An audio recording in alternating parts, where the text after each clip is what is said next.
దేశంలో మావోయిస్టుల ఏరివేతను తప్పనిసరిగా చేపడతామని కేంద్రం సవదే చేసింది. ఈ క్రమంలో మావోయిస్టుల లొంగుబాటు చరిత్రలో ఎప్పుడు లేని విధంగా భారీగా జరిగింది. ఇది దేనికి సంకేతం? భవిష్యత్తులో మావోయిస్టు ఉద్యమం ఉంటుందా ఉండదా అనే ఒక సందేహం అయితే సర్వత్రా వినిపిస్తోంది. దీని మీద మాట్లాడేందుకు సిపిఎం రాష్ట్ర కార్యదర్శి వి శ్రీనివాసరావు మనతో ఉన్నారు. ఆయన అడిగి మెన్షన్ చేస్తుందాం. సార్, మీరు చెప్పండి, ఈ మావోయిస్టు ఉద్యమం ఇప్పటివరకు అనేక ఒడిదుడుకులను చవిచూసింది.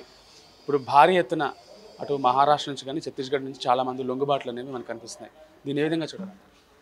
మావోయిస్టుల లొంగుబాటు ఎందుకు జరిగింది, ఎలా జరిగింది అన్నది మీడియాలో వస్తున్న వార్తల మీద ఆధారపడి ఇది తప్పు రైట్ అని చెప్పలేము. అది వాళ్ళ అంతర్గత విషయం. దాని మీద నేనేమి వ్యాఖ్యానం చేయలేను.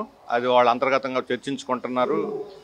కానీ మావోయిస్టుల మీద జరుగుతున్నటువంటి నిర్బంధం మాత్రం చాలా తీవ్రమైంది. ఈ సందర్భంలో ఒక పారిశ్రామికవేత్త మల్లోజుల వేణుగోపాల్ అని ఎవరైతే లొంగిపోయాడో ఆయన్ని మేము మైనింగ్ అంబాసిడర్గా పెట్టుకుంటాం ఇన్ని అని చెప్పడం అనేది చాలా తీవ్రమైనటువంటి విషయం. అంటే కార్పొరేట్ కంపెనీల యొక్క అసలు ఉద్దేశం దీని వెనక ఎలా ఉందో అర్థమవుతుంది.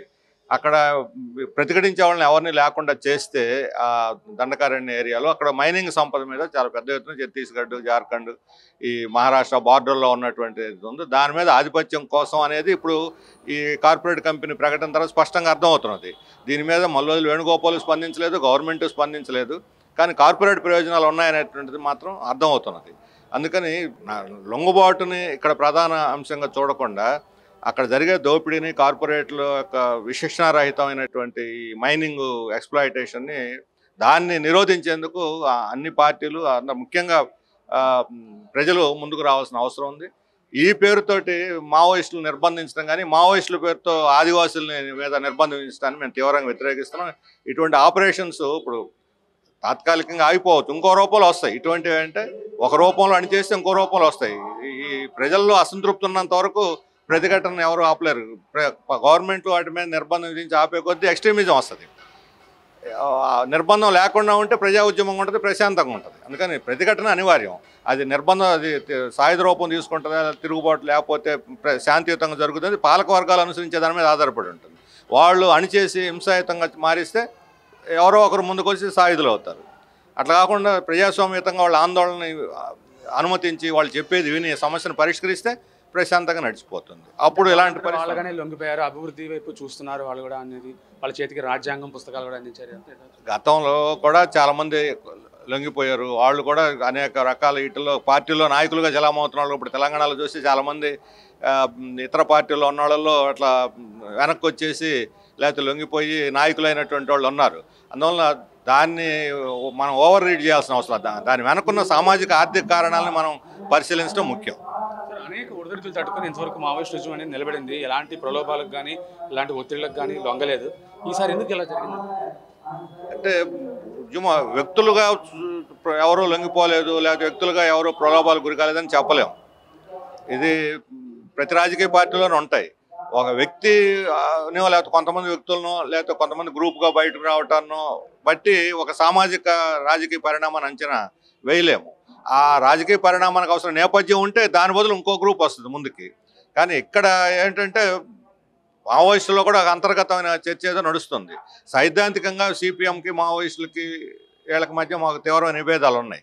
1967, 69 మధ్య ఆ రోజు సిపిఎంలో నుంచి బయటకు వచ్చిన గ్రూపులే రకరకాలుగా చీలిపోయి మళ్ళీ కలిసి అందులో ఒక గ్రూప్ సాయుధ పోరాటం అని వీళ్ళు మావోయిస్టులు అంటిపెట్టుకున్నారు. మిగతా వాళ్ళు అది కూడా వదిలేసి ఇతర డెమోక్రటిక్ మూమెంట్స్ వైపు వచ్చారు. ఇప్పుడు మేము 10 వామపక్ష పార్టీలు రాష్ట్రంలో మావోయిస్టులు మిగతా 10 వామపక్ష పార్టీలు కలిసి పనిచేస్తున్నాం. అందులో 5-6 పాత నక్సలైట్ గ్రూపులు కూడా, అంటే నక్సలైట్ దీంతో ఆ స్ట్రీమ్లో ఉన్న పార్టీలు కూడా ఉన్నాయి. అందువల్ల ముందో వెనకో అందరూ రియలైజ్ అయ్యి ఒక ప్రజాతంత్ర ఉద్యమంగా మారితే ఇంకా ప్రతిఘటన గట్టి ఉద్యమం సాగించవచ్చు. ముఖ్యంగా అసలు తుపాకులు పట్టుకుని అడవుల్లో సంచరించే పరిస్థితి లేకుండా ఉండాలంటే ప్రభుత్వ వైపు నుంచి ఎలాంటి సంకేతాలు? మొదటిది దీన్ని రాజకీయ సమస్యగా చూడాలి. శాంతి భద్రతల సమస్యగా చూసినంత కాలం ఇది పరిష్కారం కాదు. కొంతమంది వ్యక్తులు లొంగిపోవచ్చు, ఇంకోటి. ఇది ఒక రాజకీయ సమస్య, రాజకీయంగానే పరిష్కారం చేయాలి. ఆ దృక్పథం బీజేపీలో కానీ అమిత్ షాలో కానీ ఉన్నట్లు కనిపించాలి. ఆయుధాలు పెట్టి అణిచేయగలమని చెప్పి అనుకుంటున్నారు. అందుకని అణిచివేత ద్వారా ప్రతిఘటనని ఆపలేరు. రాజకీయంగా వాళ్ళతో చర్చలు జరిపి పరిష్కరించుకుంటే దానికి సులువైనటువంటి మార్గంగా ఉంటుంది. అంటే మరో రూపంలో మళ్ళీ మావోయిజం బతికే ఉండే అవకాశాలు ఉన్నాయనుకుంటున్నారు. మావోయిజం లాంటి వ్యక్తిగత హింసావాదానికి సమాజంలో ఎప్పుడూ చోటు ఉంటుంది. ఎందుకంటే నేను చెప్పా కదా, అసంతృప్తి వచ్చినప్పుడు అసంతృప్తిలో ఉన్న ఒక సెక్షన్ ఎప్పుడు కూడా ఏదో ఒక ఎక్స్ట్రీమ్ మార్గాన్ని ఎంచుకుంటారు. దాన్ని అణిచేయటం అంటే అర్థం ప్రజా ప్రతిఘటన లేదని కాదు. ప్రజా ప్రతిఘటన ఉధృతంగా అనేక దేశాలు, లాటిన్ అమెరికా దేశాల్లో వస్తున్నాయి. ఈరోజు ఇప్పుడు మనం చూస్తున్నాం, ఇప్పుడు మన ఈ జిల్లాలోనే ఇప్పుడు మనకు సముద్ర ఒడ్డున ప్రజలు పెద్ద ఎత్తున ఈ రాజయ్యపేట చేస్తున్నారు. అల్లూరు సీతారామరాజు జిల్లాలో ఈ ఐడల్ పంపు కార్పొరేట్ దోపిడీకి వ్యతిరేకంగా చేస్తున్నారు. కరేడులో వందల మంది రోడ్డు ఎక్కారు. ప్రజల యొక్క ప్రతిఘటనని ఇట్లా అణిచివేద్దాం ఆపడం సాధ్యం కాదు. ఒక చోట ఆపితే ఇంకో చోట లేస్తుంది, ఒక చోట ఆపితే 10 చోట్ల లేస్తుంది. ఇది చరిత్ర నేర్పుతున్న పాఠం. ఇప్పుడు కాదు, యుగాల చరిత్ర ఇదే.